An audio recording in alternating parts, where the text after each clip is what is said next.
a guy who may seem super talented and may have a lot of talented abilities, but a lot of people don't realize that a lot of these so-called creative abilities that they have come from demons. So I just want to put that out there. Exactly. So you think that you call them geniuses and think that they are super intelligent, and you worship them as if they have some high level genius and just are phenoms. And that's not the case at all. A lot of them were sacrificed to Satan from the womb. Their parents were Satanists, and they gave their child to Satan from birth. Do the research on a lot of these guys you think are geniuses. Nikola Tesla and Albert Einstein. Do the research on them. Aleister Crowley. Aleister Crowley was used for all the elect, for the CIA, all that. Top demon. Guess who he called on? Yahweh. Jehovah. I got more. And I want to just run through this real quick, if you don't mind. I'm going, and this is the key thing I wanted to bring out. The next page, page 130, under the Illuminati 2, is demonology. Demonology. Let me run through this real quick. It says, the secret of the ancient Egyptians and their modern disciples, the Freemasons, is the art. Don't forget, you got your pyramid, the Great Pyramid, Giza, on your dollar bill. So these are the gods they're worshiping, brothers and sisters, with the all-seeing eye at the pinnacle. The same gods of Egypt, the people who've enslaved us, the gods that were used to enslave our people and to afflict pain on us, came from ancient Egypt also.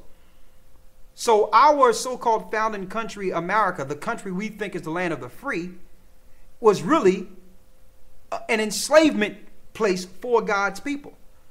The all-seeing eye is them seeing, they can see. They're the enlightened ones who can see in the dark, but we're the ones asleep in the dark. Not understanding that these are the gods we learn are the same gods that were inflicting pain and suffering on our people. That's why we're dealing with pain and suffering in this world, in these countries right now. It's the same ideology. It says, the secret of the ancient Egyptians and their modern disciples, the Freemasons, is the art of demonology for gaining power, mainly through the devil, Jehovah. In the Royal Ark degree, the Freemasons acknowledge that the devil is the guise of Jabulon. In his sacred lord, the name Jabulon being a composite of Yahweh or Yahweh, Baal, and Osiris.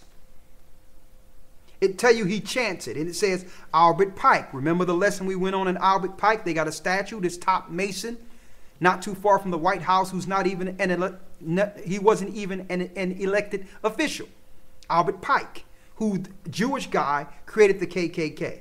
It says Albert Pike discusses Kabbalistic Masonic significance of Yahweh or Jehovah is the great length in his book Morals and Dogma.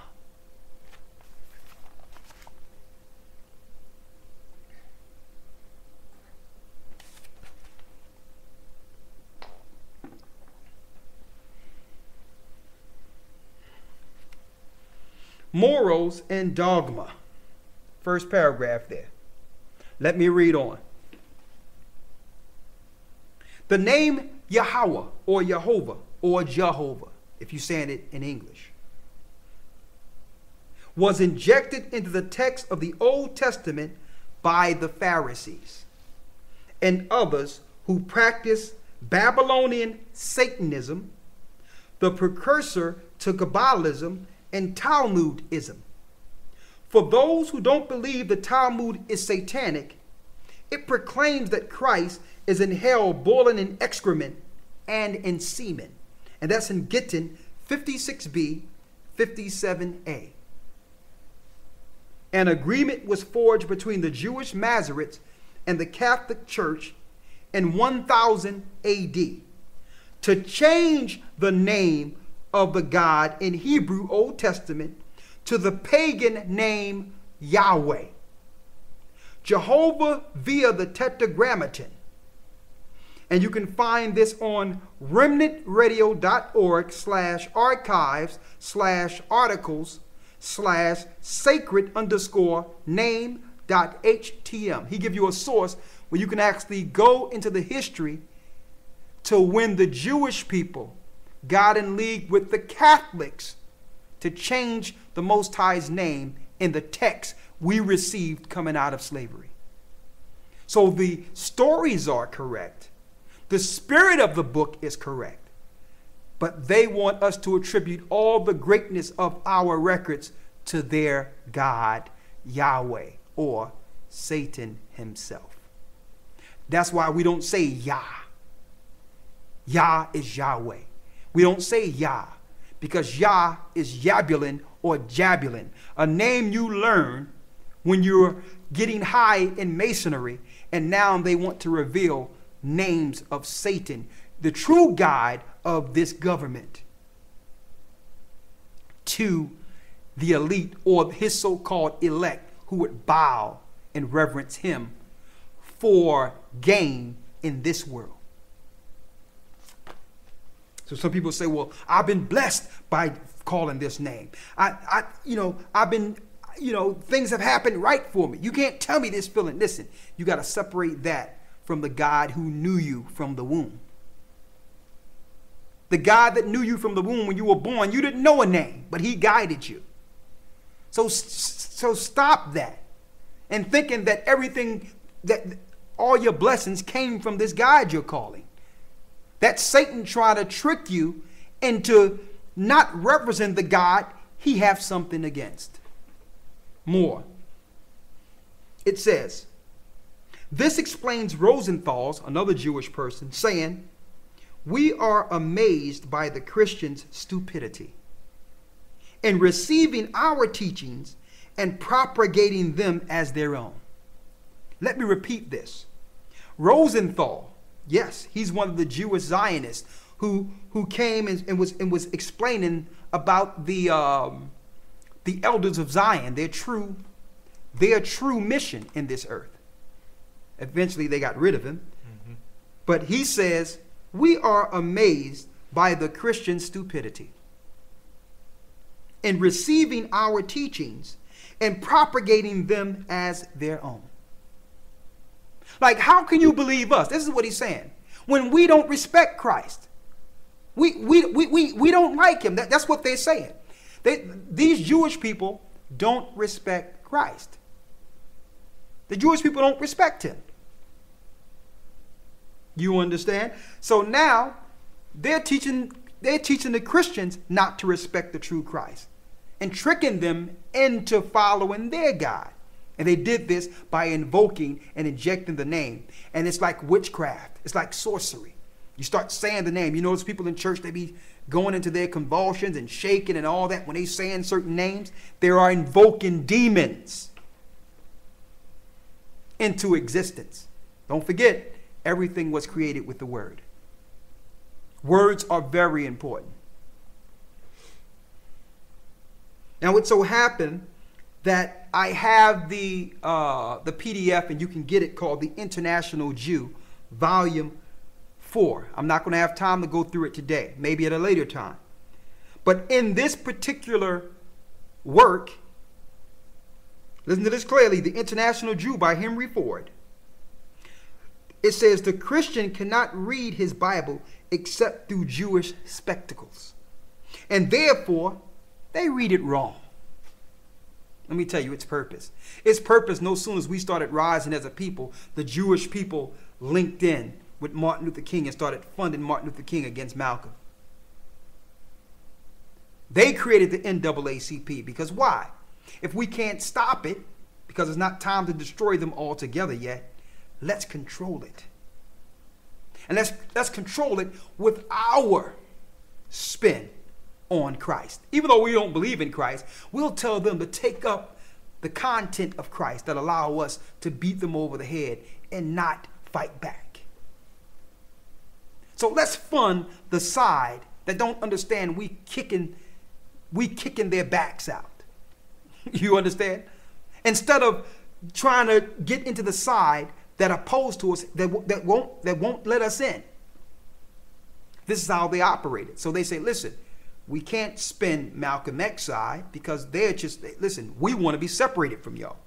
We can't spin or get into the Black Panther side the way we want to because they're using guns to protect their neighborhoods. And it's more them than us. You understand?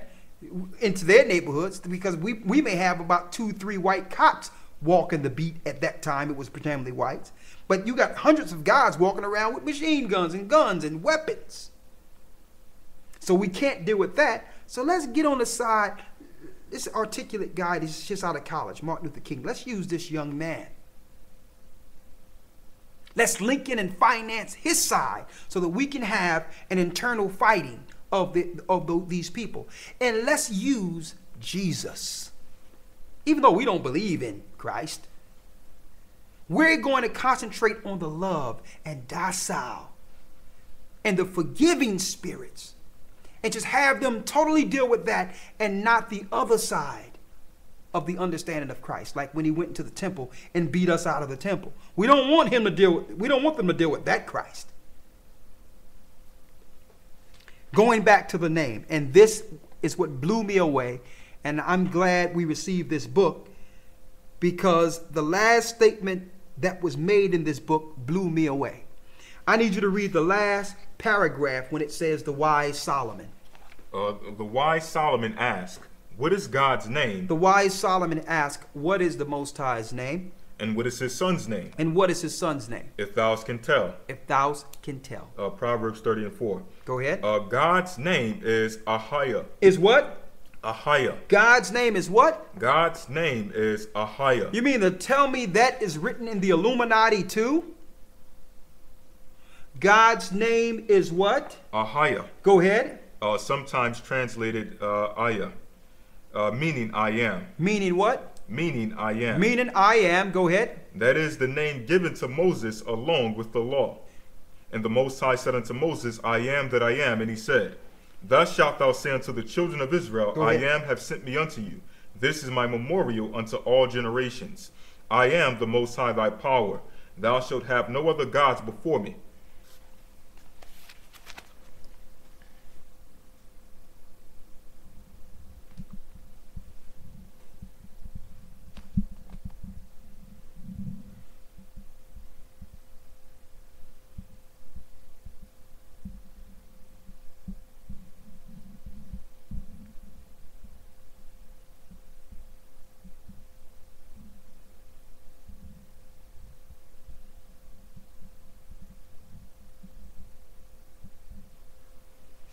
I don't know this person. We never met this person. But we thank the Most High for the truth.